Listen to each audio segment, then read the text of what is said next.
My dear friends, my dear brothers and sisters, I wish you all very happy feast of Sacred Heart of Jesus.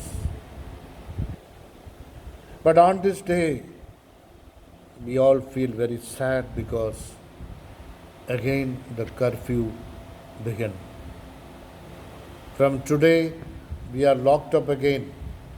Though all these days are little given little freedom to come out, but these 14 days government says to be at home, don't come out, be at home so that we can control the dreaded disease corona COVID-19. Of course, what they are telling is correct. As far as we are in control, of course, we can come away from these dreaded diseases. But at the same time, today the church celebrates the feast of Sacred Heart of Jesus. Even in the life of Jesus, many were curtailed him, stopped him. Don't preach. Don't preach. But the more they curtailed him, the more he started preaching. As a result, though he was crucified, but still he was not afraid because he has a real love in the humanity. He loves you and me. He loves you and me in a very tangible way. Practically, he loves. He searches for us and comes and loves, pours on us the real love. Dear friends, it is what Jesus is having. He knows only to love us. That's why he appeared in a vision to Saint Margaret Mary Alacoque in France and revealed himself to her, that she was able to see his beautiful heart, pierced and bleeding, yet there were flames coming from it and thrown around it. He told her to hold his heart, which he loved humanity. Then he seemed to take her heart from her and place it there in his heart. In return, he gave her back part of his flaming heart. That is his love.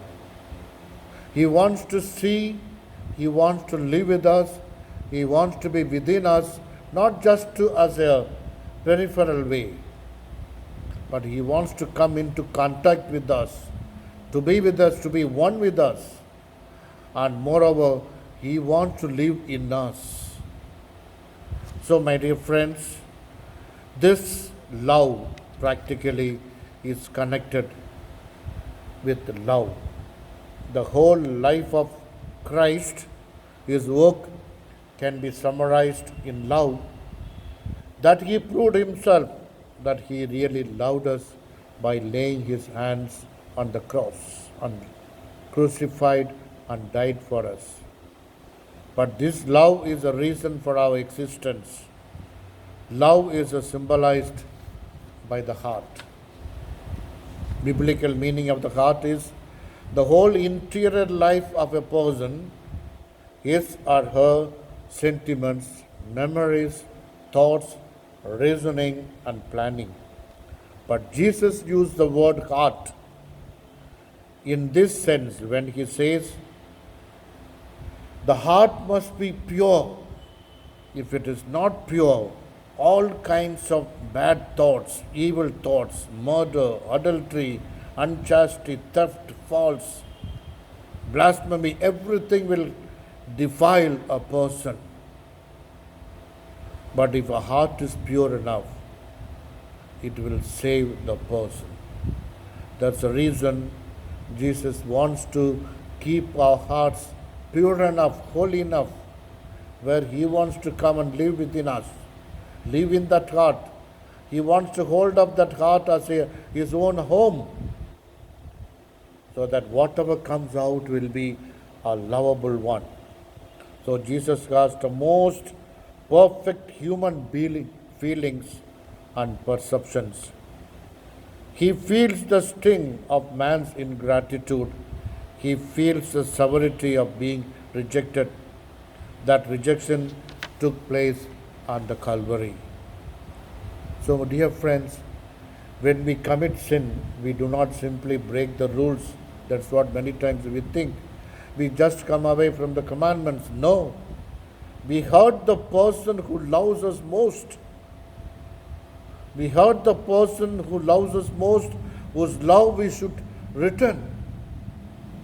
But many times we are ungrateful. We are rejecting Him many times for the worldliness. We are in untruth way we are living, thinking in heart one and peripherally living outside as a good person. But Jesus is very good to us. Even that moment He wants to love. He is waiting whether the prodigal son would come back to home, go to him back. As a prodigal son and daughter, we go to Him today and pour out all our sins and ask His forgiveness. He is not forgiving our sins alone, but accepts once again as His own children, own daughter and son. That's what He told St. Margaret Mary, that ingratitude of man for His love was worse than his physical suffering. See how much He expects of our gratitude. Ingratitude, He says, is more than the physical suffering that He endured. Do you want to be in gratitude to Jesus? At least this feast, we realize His love. Even amidst all kinds of dreaded situation, COVID-19, He is able to save us. He is able to look after us. He is able to send His care on us. It's only because He loves us. He wants to see the gratitude of heart. So let us thank Him. Let's thank Him wholeheartedly. Let's thank Him at all times. Pray ceaselessly. And that is the will of Jesus Christ we take into our hearts and start living. So we console Him by placing our faith and trust in Him. Yes, Lord, we have a real faith in You. We trust You that You are the only one can save us from every dreaded situation. We also recall at this moment, as St. Francis of Assisi said, I invite you to discover the richest hidden in the heart of Jesus, to learn to love. Same thing our Holy Father also suggests. Turn your gaze to the heart of Jesus and you will find peace, comfort, and hope. He continues saying, not be afraid, my dear friends, my dear children, to present to Him all the intentions of our suffering humanity, all the sickness of our humanity, including its fears and miseries. May His heart, full of love for men, give each one hope and confidence and say that you are my children. You are my loved one. I love you wholeheartedly. Can you love me? Can you love me? Do you love me? Yes, Lord, I love you.